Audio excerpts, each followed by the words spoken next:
அன்பான மக்களே, நம்மளோட கவிதா இருக்காங்க இல்லையா, அவங்க வந்து ரொம்ப வருஷத்துக்கு முன்னாடி இந்த சீரியலில் நடிச்சிட்ருக்காங்க. இப்போ வந்து ட்ரெண்டிங்கில் போயிட்டுருக்கிற மகாநதியில் வந்து மாமியா வராங்க. என்ன மாமியா வராங்க அப்படின்னா, பங்கஜ மாமியா வராங்க. செம்மையாக இருக்கும் அப்படின்னு தான். அவங்க ஆல்ரெடி போயிட்டாங்க, ஷூட்டிங் ஸ்டார்ட் பண்ணிட்டாங்க அப்படின்னு சொல்லியிருக்காங்க. அவங்க வந்து இன்ஸ்டாவில் போஸ்ட் போட்டிருக்காங்க.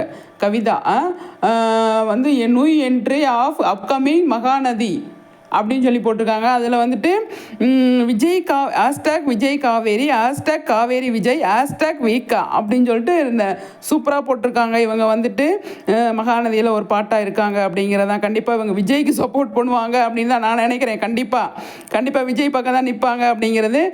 இப்போ குமரன் விஜய் வீட்டுக்கு வந்திருக்கார் இல்லையா, அப்போ குமரன்ட்ட வந்து சாரதா சொல்லுவாங்க, ஹவுஸ் ஓனர்கிட்ட போய் நீங்கள் கேட்டுவாங்க என்ன ஏது அப்படின்னு அனுப்பி விட்டுருக்காங்களே. ஹவுஸ் ஓனர் வீட்டுக்கு போகிறப்ப கண்டிப்பாக வந்து இவங்க தான் என்ட்ரி ஆக போகிறாங்க. என்ன ஆச்சு மாமி எங்கள் வீட்டுக்கு புதுசாக ஒருத்தவங்க வந்திருக்காங்க, யார் அப்படின்னா இது என்னோட சொந்தக்கார பையன்தான் அப்படிங்கிற மாதிரி சொல்ல போகிறாங்க.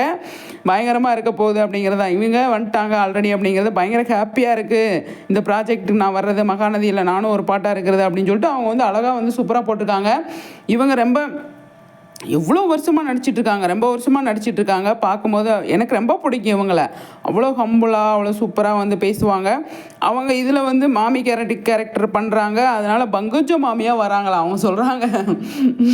பாப்பு பங்கஜ மாமியாக வரேன் மகாநதியில் அப்படின்னு சொல்லிட்டு சூப்பருங்க, செம்மையாக இருக்குல்ல. பார்க்கலாம் என்ன நடக்குது அப்படின்னு சொல்லிட்டு.